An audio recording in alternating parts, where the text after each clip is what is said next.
आदरणीय ॲडव्होकेट शहाजी बापू पाटील आपल्याला मार्गदर्शन करतील।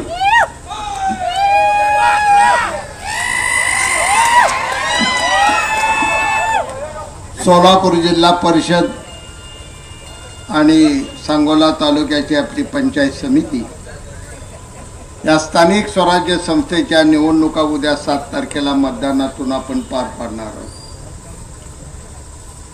1961 मे दिवशी गुजरात आणि महाराष्ट्र ही 2 राज्य वेगळी झाली आणि आपला महाराष्ट्र हे स्वतंत्र राज्य बनले। पहिले मुख्यमंत्री स्वर्गीय यशवंतरावजी चव्हाण साहेब या राज्याचे पहिले मुख्यमंत्री म्हणून त्यांना मान मिळाला आणि कारभार करत असताना स्वर्गीय यशवंतरावजी चव्हाण साहेबांनी विचार केला की सध्याची असलेली व्यवस्था आमदार एक तालुक्याला आपण निवडून देतोय, 5-6 तालुक्याला खासदार निवडून देतोय, परंतु शेतकऱ्यांच्या शेतमजुरांच्या गोरगरिबांच्या छोट्या मोठ्या अडचणी सोडवण्यासाठी जनतेला उपलब्ध आमदार जास्त होणार नाहीत, खासदार जास्त होणार नाहीत, त्यांच्या अडचणी सोडवण्यासाठी स्थानिक स्वराज्य संस्था निर्माण केल्या पाहिजेत आणि त्यातून या मित्रांनो संस्था निर्माण झाली। तालुक्याला पंचायत समिती दिली आणि जिल्ह्याला जिल्हा परिषद दिली आणि ह्याच निवडणुकीला उद्या आपण सामोरं जात आहोत। काल नगरपालिकेची निवडणूक झाली, तुम्ही नगरपालिकेची निवडणूक बघितली। निवडणूक झाल्यानंतर हे गडे तुमचं सगळं हुरळून गेलं होतं की बापूचं आता काय खरं नाही, बापू आता संपला, बापू कवाच रे संपत नसतो, बापू लय वेगळी चीज आहे, ह्या चीज नादाला कुणी लागून येतं। काही कारणांना माझ्या आणि भारतीय जनता पार्टीचे त्या ठिकाणी चुकून काही मतभेद झाले, मतभेद नव्हतेच, ते मुळात गाठीबिटीला थोडासा वेळेला गणित चुकला आणि मी धनुष्यबाण घेऊन उभा राहिलो आणि भाजप कमळ घेऊन उभा राहिलो।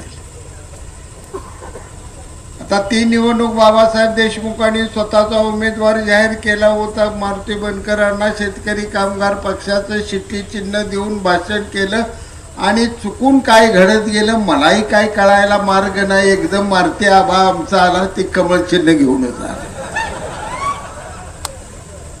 मी डोक्याला हात लावून बसलो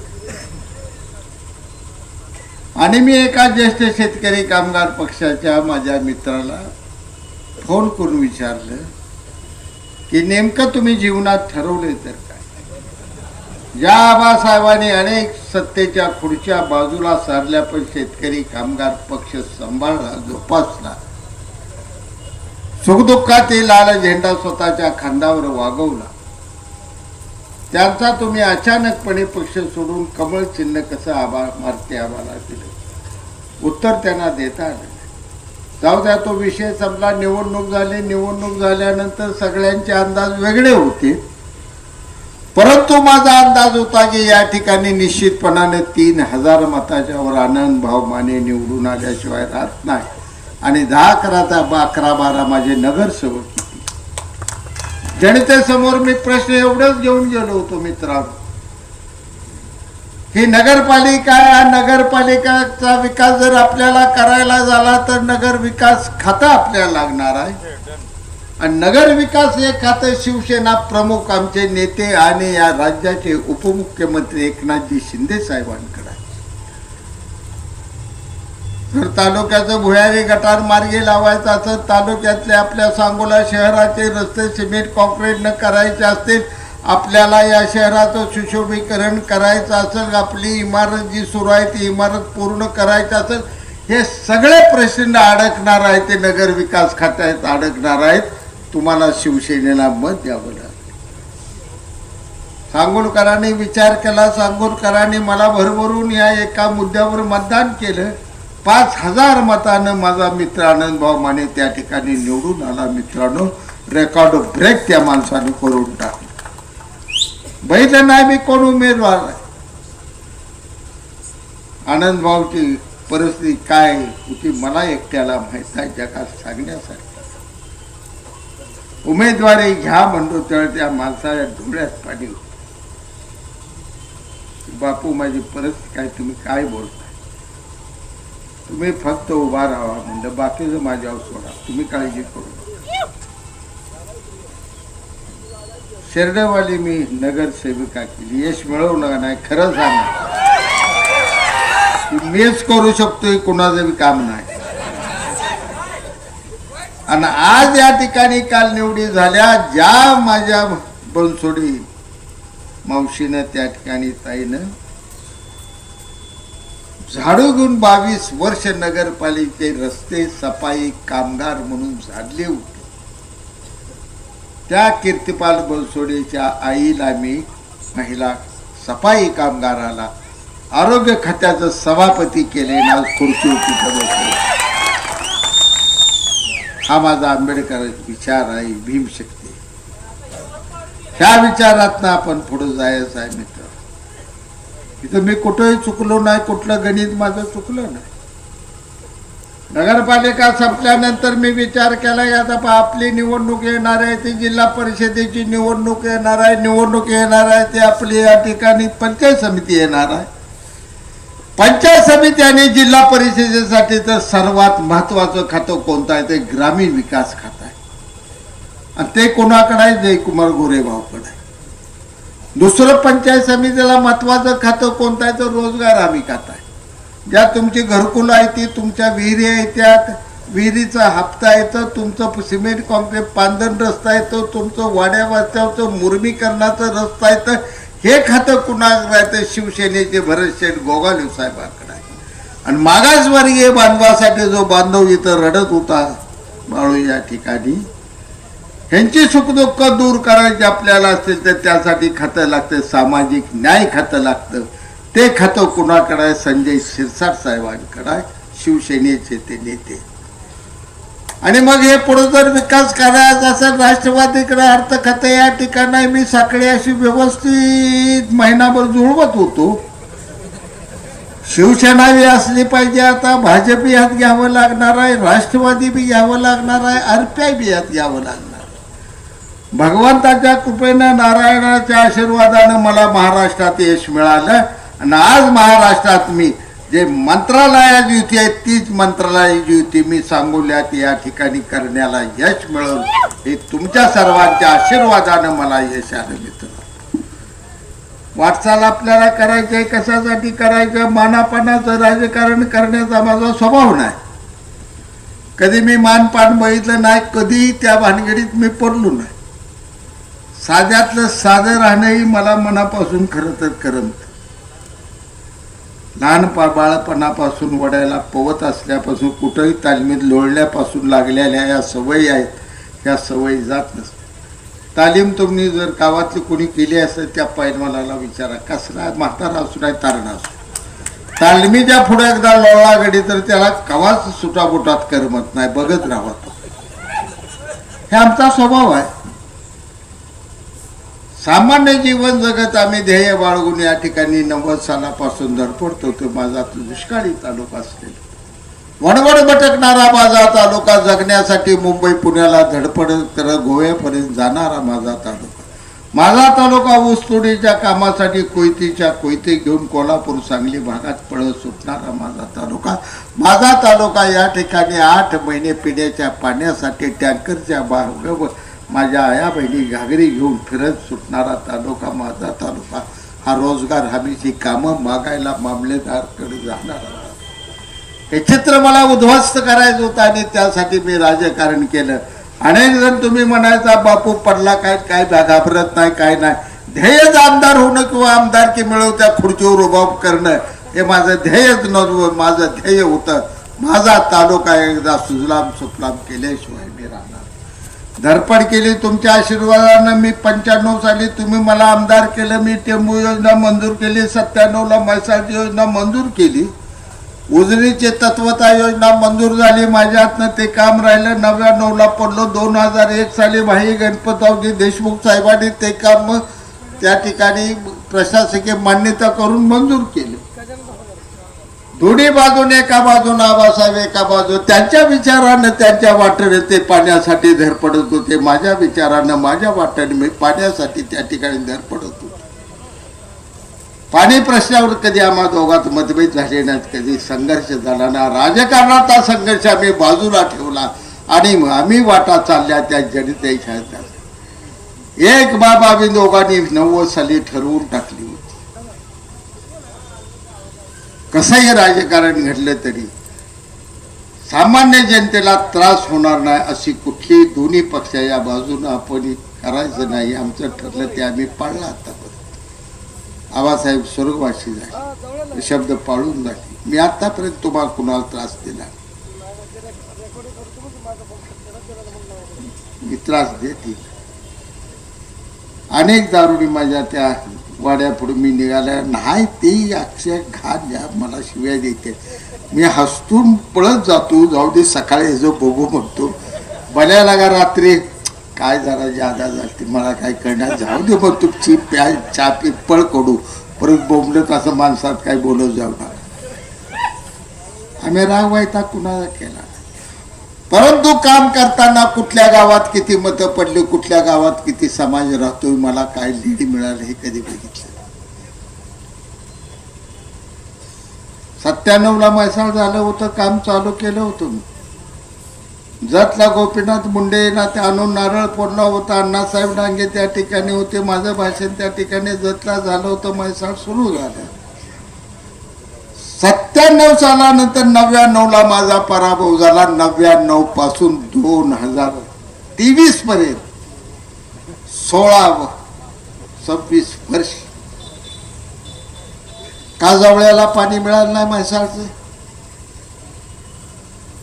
का बोपशेवाडीला पाणी मिळालं नाही, का बुर्लेवाडीला पाणी मिळालं, तरंगेवाडीला पाणी मिळालं, आगलावाडीला कशात पाणी तुम्हाला मिळालं नाही. 27-26 वर्ष झाली.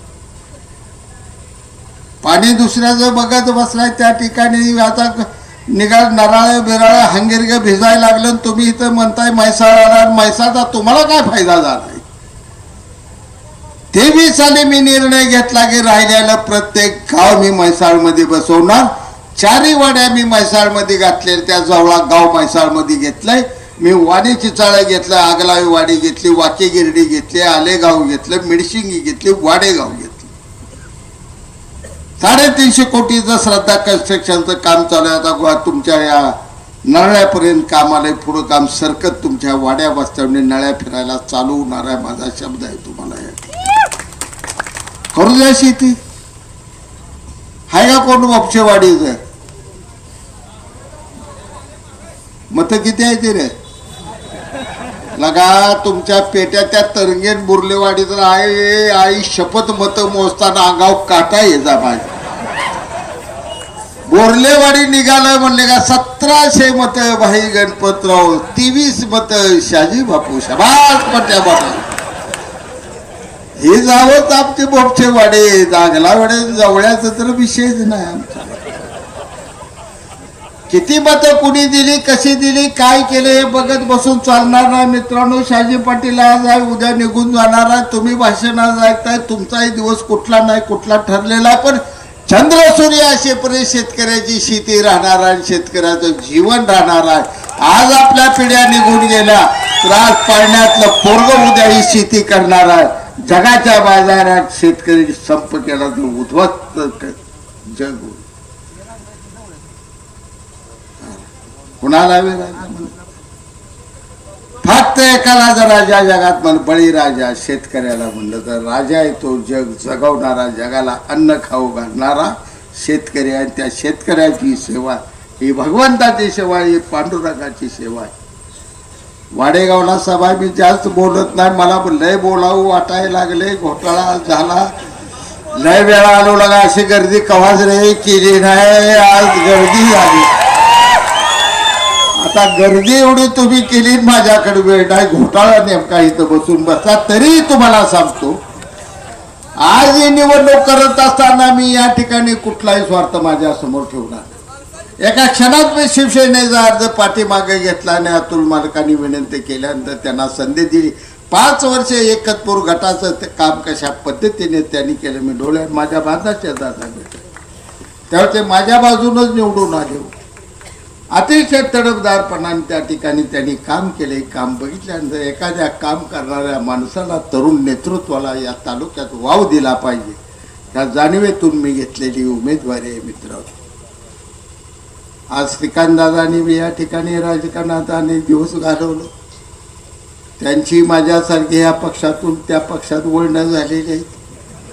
आज एक देशात ज्या पक्षाची सत्ता आहे, राज्यात ज्या पक्षाची सत्ता आहे, त्या सगळ्या पक्षाच्या त्या पक्षात नेमके ते आहेत.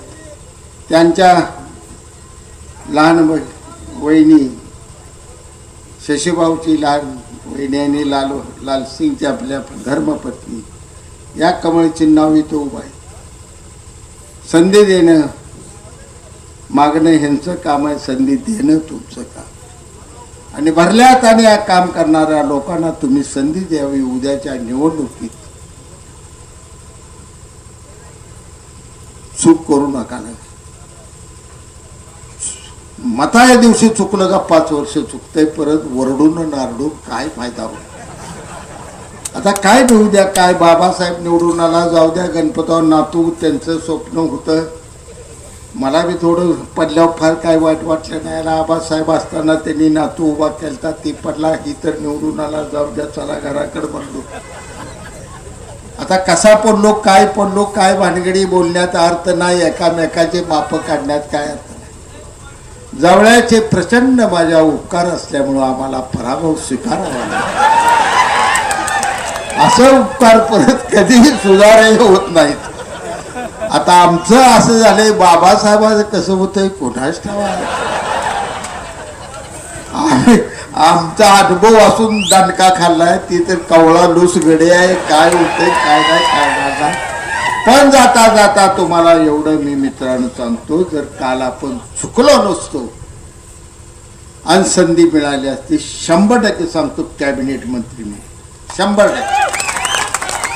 आणि आमदार असताना 2.5 वर्षात 5,500 कोटी आणलं, मंत्री झालो तर 50,000 कोटी होऊन आलो. धुरळाच काढणार, सगळं केलं. पण आता काय घरात तुम्ही ढकलून देताय, पुन्हा काम करा म्हणताय. मी काम कसं करणार. या तर रूपाने कमीत कमी मला तुम्ही आशीर्वाद द्यावा. नम्रतेची कळकळीची विनंती आहे. 4 वाड्याला जवळ गावाला एवढं सांगतो, कोरडा नदी मी कालवा दर्जा दिलेला आहे, मान नदीला कालवा दर्जा दिलाय. कोण जरी म्हणलं पाणी सोडलं, हिला फोन केला, त्याला फोन केला, मी बी फोन करायचं नाही आणि कुणीच फोन करायचं नाही, तर अधिकाऱ्याला कुणी दाबवायचं नाही. नियमानं आता कायद्यानं पाणी सुटणार आहे. पाणी रोटेशनला नाही सोडलं तर अधिकारी तुरुंगात जाईल, एवढं तुम्हाला सांगतो. असा ठणठणीत मी GR बाहेर काढलाय. त्यामुळे कोरडा नदी कोरडी राहणार नाही, मान नदीची वाळू तुम्हाला दिसणार नाही. आणि 2 वर्षात नाही जर बुर्लेवाडी, तरंगेवाडी, भोपशेवाडीतनं ऊसाच्या ट्रका बाहेर काढणार तर राजाराम पाटलाची अवलाद नाही, एवढं तुम्हाला सांगतो. आणि पुन्हा मी तुम्हाला सांगतो, ऊस घालवायचा कारखान्याला बिलं घ्यायची आणि पुन्हा सुद्धा आकडा असाच आला पाहिजे, 1700 एका बाजूला 2300 एका बाजूला. काय नाही, पुन्हा जर तुम्ही जरी नुसतं 23 वर मला ठेवलं तरी सुद्धा मी ती त्या बोपशेवाडी ती संजय माझा नसेल टाकून कुठं बोंबलत पडला असेल, एकटा संजय भेटला तर मला अख्खी बोपशेवाडी भेटली. आता नारायण आलाय, जरा नवीन हाय, चांगले गुरुवाचं पोरग आपलं कस तर काय तर बातमी देते, तेवढंच लाख मोलाचं आहे. बटे बघू नका, काय झालं बापू कुठं आहे बघू नका, कोणी बघू नका. तालुक्याच्या विकासासाठी सगळ्यांनी हातात घात तरुण मित्रांनो घाला. आणि जिथं सत्ता आहे त्या ठिकाणी गेल्याशिवाय, जिथं वलं रान आहे तिथंच नदी काठाला हेर धरणारे आपण माणसं हे ओळखून सत्ता ज्यांच्याकडे आहे त्याच पक्षाला निवडून देऊया. आणि तालुक्याचा सगळी मिळून, मालक चला तुम्ही आता, सगळी मिळून विकास करूया एवढी विनंती करतो. जय हिंद, जय महाराष्ट्र.